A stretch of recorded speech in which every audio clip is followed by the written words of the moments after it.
Hello students, मैं doctor Gauri Bhatnagar Sanskrit tutorials में आपका स्वागत है। न्यासी चरितम का प्रथम सर्ग चल रहा है। इसमें नल का वर्णन चल रहा है। अगला श्लोक देखेंगे। अमुष्य दौर्भ्याम अरिदुर्ग लुंठने ध्रुवम गृहीत अर्गल दीर्घ पिनता और श्रिया तत्र च गोपुर स्फुरत कवाड़ दूरधर्ष तिरा प्रसारिता। अब कह रहे हैं अमुष्य दौर्भ्याम अरि दुर्ग लुंठने। अमुष्य नल की दौर्भ्याम दोनों भुजाओं ने अरि दुर्ग लुंठने शत्रु के दुर्गों को लुंठने तोड़ने में मानो अर्गल दीर्घ पेयता गृहीता।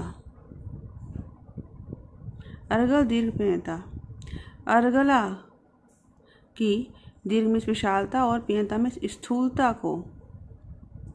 अर्गला क्या होता है? जो दरवाज़ों को बंद करने के बाद एक ओर से दूसरी ओर लगाई जाने मोटी लकड़ी होती है, उसको अर्गला कहते हैं। पहले ज़माने में कुंडियाँ नहीं होती थी, अर्गलाएँ लगाई जाती थी। तो उसी को कहा है कि इस नल की दोनों भुजाओं ने अरि दुर्ग लुंठने शत्रुओं के दुर्गों को तोड़ने में अर्गल दीर्घ पेयता मानो अर्गला की विशालता और स्थूलता को, च और उरहश्रिया वक्षस्थल की शोभा ने, गोपुर स्फुरत कवाड़ दुर्धर्ष तिरहा प्रसारिता। गोपुर कहते हैं नगर द्वार। तो नगर द्वार पर स्थित स्फुरत नगर द्वार पर शोभायमान कवाट दरवाज़ों की किवाड़ों की दुर्धर्ष दुर्जयता तिरहा प्रसारिता और विशालता को गृहीता ध्रुवम प्राप्त कर लिया था।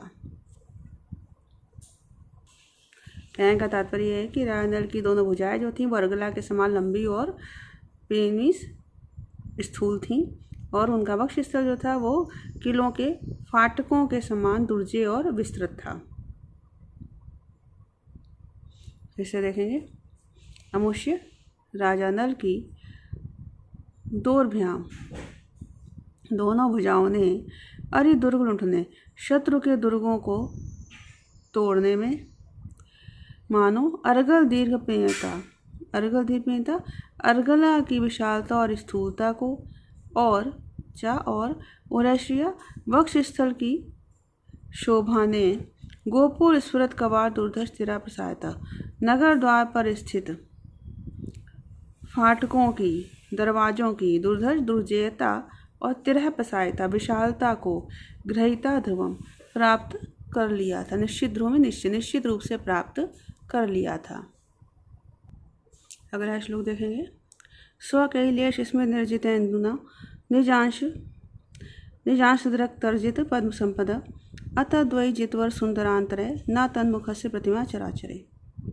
अब यहाँ पर कह रहे हैं कि स्वकेली लेश स्मित निर्जित इंदुना, स्वकेली अपनी क्रीड़ा के लेश मात्र स्मित मुस्कान के द्वारा, लेश मात्र हास्य के द्वारा अर्थात अपनी क्रीड़ा की मुस्कान के द्वारा निर्जित इंदुना चंद्रमा को विजित कर लेने वाले, चंद्रमा को तिरस्कृत कर देने वाले, निज अंश अपने अंशभूत अर्थात अपने मुख के अंशभूत दृक् नेत्रों के द्वारा तर्जित पद्म संपदा कमलों के संपदा में शोभा को, कमलों के सौंदर्य को तर्जित, कमलों के सौंदर्य की निंदा करने वाले तन्मुख से उन नल के मुख को अतः द्वय जितवर सुंदरांतरे अतः द्वय उन दोनों अर्थात चंद्रमा और कमल को जितवर जीतने वाली, सुंदर अंतरे अन्य सुंदर वस्तुओं से रहित, चराचरे अन्य सुंदर वस्तुओं से चराचरे संसार में प्रतिमाना उपमान नहीं था। तात्पर्य नल के मुख में अपने क्रीड़ापूर्ण मंद मुस्कान से चंद्रमा विजय प्राप्त कर ली थी और राजा नल के मुख के एक भाग अर्थात अंश नेत्रों ने कमलों की शोभा को जीत लिया था। तो इसलिए उस राजा नल के मुख की उपमा संसार में कोई नहीं थी, क्योंकि नल के मुख के द्वारा सुंदरतम चंद्रमा और कमल हरा दिए गए थे, पराजित किए जा चुके थे। तो संसार में कोई ऐसी वस्तु नहीं जो चंद्रमा और कमल पर विजय प्राप्त करने वाली हो। इसलिए कहा है कि नल के मुख की समानता में न आने वाली कोई वस्तु ऐसी नहीं थी। फिर से देखेंगे, स्व के लेश स्मित निर्जितेन्दु, अपनी क्रीड़ा के लेश मात्र स्मित थोड़े हास्य के द्वारा अर्थात मुस्कान के द्वारा इंद्र निजित चंद्रमा को तिरस्कृत कर देने वाले और निज अंश अपने मुख के अंशभूत दृक नेत्रों के द्वारा पद्म संपत्ति अर्जित कमलों के सौंदर्य की निंदा करने वाले तन्मुख से उस राजा नल के मुख को अतद्वय जितवर सुंदर अंतरे, उन दोनों था चंद्रमा और कमल को जितवर जीतने वाली सुंदर अंतरे अन्य किसी सुंदर वस्तु से तद्रहित चराचरे प्रतिमाना, चराचरे इस संसार में प्रतिमाना कोई उपमान नहीं था।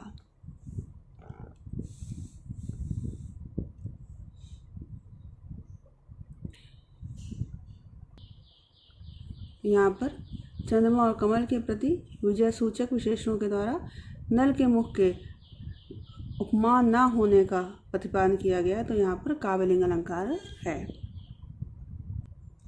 अगला श्लोक देखेंगे, सुरोरुहम तस्य दृश्यम निर्जितम जिता स्मृतिनैव विधोऽपि श्रिया कुतः परम भव्यम अहो मयसी तदाननस्य उपमितो दरिद्रता।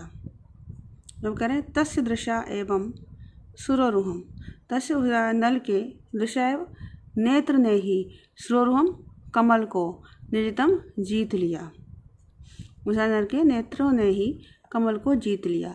स्मितेनैव और स्मितेनैव मुस्कुराहट ने विधो श्रिया अपि चंद्रमा की शोभा को भी, चंद्रमा की कांति को भी जीत लिया या तिरस्कृत कर दिया।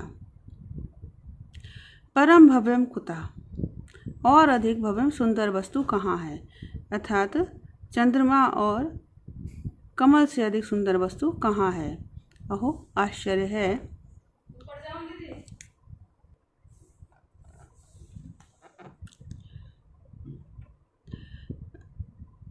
तद आननस्य उस नल के मुख की उपमित उपमा में महीयसी दरिद्रता, अत्यधिक दरिद्रता है, अर्थात उस मुख की उपमा देने में अत्यधिक उपमानों का अत्यधिक अभाव है। कहने का तात्पर्य है कि नल के मुख ने कमल विजय प्राप्त कर ली थी, उनकी मुस्कुराहट ने चंद्रमा की कांति को तिरस्कृत कर दिया था। तो संसार में चंद्रमा और कमल दो ही पदार्थ अत्यधिक सुंदर है, उपमान के रूप में प्रयोग किए जाते हैं, तो इनके अतिरिक्त और ऐसा कोई पदार्थ नहीं जिससे नल के मुख की उपमा दी जा सके। तो आश्चर्य की बात है कि नल के मुख की उपमा के लिए संसार में उपमानों का ही अभाव हो गया है। फिर से देखेंगे, तस्य दृशा एवं सुरोरुहम निर्जितम, उस नल के नेत्र ने ही कमल को जीत लिया है। स्मृति ने मुस्कुराहट ने विधो श्रिया अपि जिता, चंद्रमा की कांति को भी जीत लिया है। परमम भव्यम कुता, इससे अधिक सुंदर वस्तु कहाँ है, मतलब इन दोनों से अधिक सुंदर वस्तु और कहाँ है। अहो आश्चर्य है, तद आनन से उपमितो, उस नल के मुख की उपमा देने में महीसी दरिद्रता, उपमानों का अत्यधिक अभाव है। यहाँ पर भी पिछले श्लोक के अनुसार की तरह ही काव्यलिंग अलंकार है और व्यतिरेक अलंकार भी है। क्यों? क्योंकि उपमान स्वरूप कमल और चंद्रमा की तुलना में नेत्र और मुस्कुराहट को अधिक उन्नत दिखाया गया है, अधिक उसका उत्कर्ष दिखाया गया, तो ये व्यतिरेक अलंकार भी यहाँ पर है। अगला श्लोक देखेंगे, स्वबाल भारत से तदुत्तम अंगजे स्वयं च मरिये तुलाभिलाषिणा अनागसे संसति बाल चापलम पुनः पुनः पुच्छ विलोलन छलात। अब यहाँ पर कह रहे हैं कि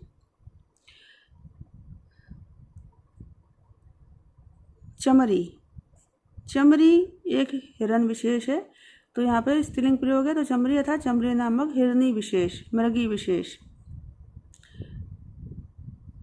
स्वयं ही अपने आप ही, तद उत्तम अंगजे, उस राजा नल के उत्तम अंग क्या कहते हैं, केश, तो उस राजा नल के उत्तम अंग अर्थात केशों के साथ, राजा के केशों के साथ तुलाभिलाषणा, तुलना करने की इच्छा वाले, समानता करने की इच्छा रखने वाले, स्वबाल भारत से अपने केशों के समूह की अनाग से निरपराधता को बताने के लिए पुनः पुनः बार बार पुच्छ विलोलन छलात पूंछ को हिलाने के बहाने से बाल चापलम, बाल सुलभ चंचलता को संस्कृति बता रही है। क्या मतलब हुआ इसका? मतलब कहता रहे कि राजा नल के केशों के साथ समानता या तुलना करने की इच्छा रखने वाले अपने केश समूह के अपराध भाव के लिए जो चमरी नामक हिरनी है बारन पूंछ को हिला रही है और उसके बहाने से अपनी बाल सुलभ चंचलता को प्रकट कर रही है। मतलब वह अपनी पूंछ हिलाकर राजा नल से मानो कहना चाह रही है कि उसके बालों ने नल के केशों से समानता करने की इच्छा करके जो एक धृष्टता की है वह उसकी बाल सुलभ चंचलता ही है, अतः उसे क्षमा किया जाए। क्योंकि लोक में संसार में बच्चों के द्वारा की चंचलता को अपराध नहीं माना जाता और न उसको ध्यान दिया जाता है। इसलिए चमरी भी राजा नल से यही कह रही है उसके बालों ने जो अपराध किया है इसको उसकी बाल सुलभ चंचलता समझकर क्षमा कर दिया जाए। फिर से देखेंगे। क्षमरी स्वयमेव, क्षमरी नामक मृगी विशेष स्वयं ही तद उत्तम अंगजे, उस राजा नल के केशों के साथ तुलाभिलाषणा समानता करने की इच्छा रखने वाले स्वबाल भारत से अपने केश समूह की अनाग से निरपराधता बताने के लिए पुनः पुनः बार बार पुच्छ विलोना छलात पूंछ हिलाने के बहाने से बाल चापलम चंचलता, बाल सुलभ चंचलता को प्रकट कर रही है या बता रही है। तो यहाँ पर जो है वो उत्प्रेक्षा नामक अलंकार है। इसके अलावा पुच्छ विलोचन, पूंछ हिलाने के बहाने से निरपराधता कथन करने की जो बाल चंचलता है उसको बताए जाने के कारण अपनुति अलंकार भी यहाँ पर कहा जा सकता है। अगला श्लोक देखेंगे। मयि भृतस्तस्य च मन्मथ श्रिया निजस्य चित्तस्य च तं प्रतीक्षया द्विधा नृपे तत् जगत्रे भुवाम नत भ्रुवाम मन्मथ विभ्रुम अवध। यहाँ नल की सुंदरता बताएगी कि वो कामदेव के समान सुंदर थे, तो तीनों लोगों की स्त्रियां जो थी वो उनको चाहती थी। देखेंगे। तस्य मयि वृथा, उस राजा नल की मन्मथ श्रिया कामदेव के समान कांति के कारण, चा तम प्रति और उस राजा नल के प्रति, निजस्य चित्तस्य अपने मन की इच्छा अभिलाषा के कारण। तो यहाँ दो बातें हो गई, एक तो कामदेव के समान कांति और दूसरी मन में उनके प्रति उनको पाने की इच्छा। तो इच्छा के कारण तत्र नृपे, उस राजा नल के संबंध में जगत त्रय भ्रुवाम, तीनों लोकों में भ्रुवामिस उत्पन्न हुई नत भ्रुवाम सुंदर स्त्रियों का, द्विधा दो प्रकार का, मन्मथ विभ्रम अभवत, काम भाव रूपी भ्रम उत्पन्न हुआ। किस प्रकार का? दो प्रकार का, कि एक तो ये कामदेव इस प्रकार का और दूसरा उनको पाने की इच्छा जनित विलास का। तो इस प्रकार दो प्रकार का विभ्रम या भ्रम उत्पन्न हुआ। याद रखिए कि राजा नल जो थे कामदेव के समान सुंदर थे, तो तीनों लोगों को निवास करने वाली स्त्रियां उनको चाहती थी। तो इस स्थिति में उनको दो प्रकार का भ्रम होता था। कैसा भ्रम? एक तो विशिष्ट भ्रम, मीन्स यही कामदेव है, दूसरा उनको पाने की इच्छा रूपी विलास का भ्रम। फिर से एक बार देखेंगे।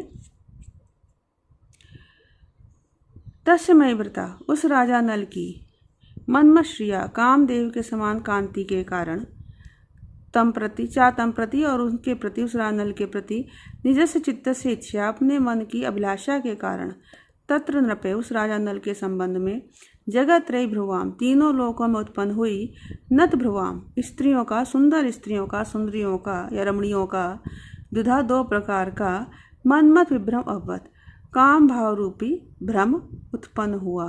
दो प्रकार का काम भाव रूपी भ्रम, अर्थात एक कि यही कामदेव है विशिष्ट भ्रम, और दूसरा काम जनित विलास रूपी भ्रम हुआ। तो यहाँ पर श्लेष अलंकार है।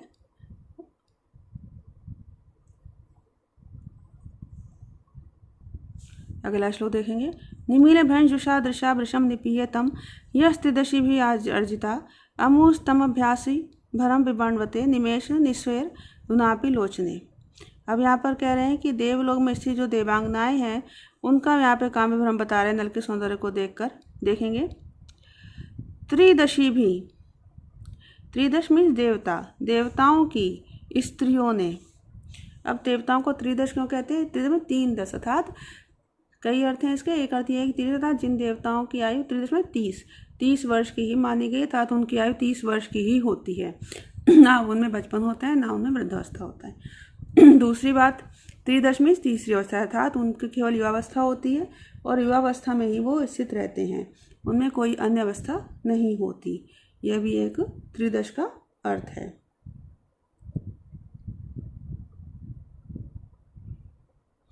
तो देखेंगे त्रिदशी अर्थात देवताओं की दशी, यहाँ पर त्रिदशी भी स्त्रीलिंग है, तो देवताओं की स्त्रियों ने निमीलन भ्रंश जुषा, निमीलन पलकों को झपकाए बिना, भ्रंश जुषा पलकों को झपकाए बिना,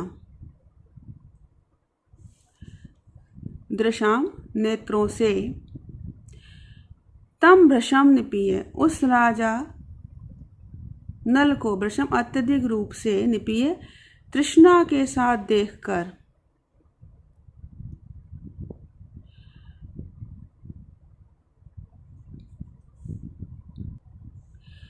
यह अर्जिता जिस अभ्यास को अर्जित किया था, जिस अभ्यास को प्राप्त किया था, अमु वे देव स्त्रियां, वे देवांगनाएं, अधुनापि अब भी, निमेष निस्वरे, निमेष निस्वे, निमेष निस्वे अर्थात निमेष रहित, निमेष अर्थात एक टक, लोचने नेत्रों से, तम अभ्यास भरम उस अभ्यास की अधिकता को, विवर्णवते प्रकट कर रही हैं। क्या मतलब हुआ? देवताओं में प्रसिद्ध है कि कभी भी पलक नहीं झपकाते हैं, तो देवांगनाओं के लिए पलक झपकाना, पलक ना झपकाना स्वाभाविक है। नहीं, कभी ने कल्पना की है कि मानो देवांगनाओं ने अपनी निर्निमेष नेत्रों से, तथा बिना पलक झपकाए हुए नेत्रों से युवावस्था में स्थित राजा नल के सौंदर्य को तृष्णा भरे दृष्टि से लगातार देखा था, और इस कारण उन्हें पलकें ना झपकाने का अभ्यास हो गया, और वे अब भी जब राजा नल को नहीं देखती हैं तब भी अपने उस अभ्यास के कारण ही अपनी पलकों को नहीं झपकाती हैं। फिर से देखेंगे, त्रिदशी भी देवांगनाओं ने निमिलिन भ्रंश जुषा पलकों को बिना झपकाए हुए, दृशा नेत्रों से, तम भ्रशम निपीय उस राजा नल को अत्यधिक, उस राजा नल को भ्रशम निपीय अत्यधिक तृष्णा के साथ देखकर, यम अर्जिता तृष्णा के साथ देखकर, यह अर्जिता जिस अभ्यास को प्राप्त किया था, अमु उन देवांगनाओं ने, वे देवांगनाएं, अधुनापि अब भी, निमेष निस्वय निर्निमेष, निर्निमेष लोचने नेत्रों से अथवा बिना पलक झपकाए हुए नेत्रों से, तम अभ्यास भरम विवर्णवते उस अभ्यास की अधिकता को प्रकट करती हैं या प्रकट कर रही हैं। यहाँ पर उत्प्रेक्षा अलंकार है, संभावना प्रकट की गई है, उत्प्रेक्षा अलंकार है। तो इस वीडियो में इतना ही। साथ बने रहने के लिए धन्यवाद।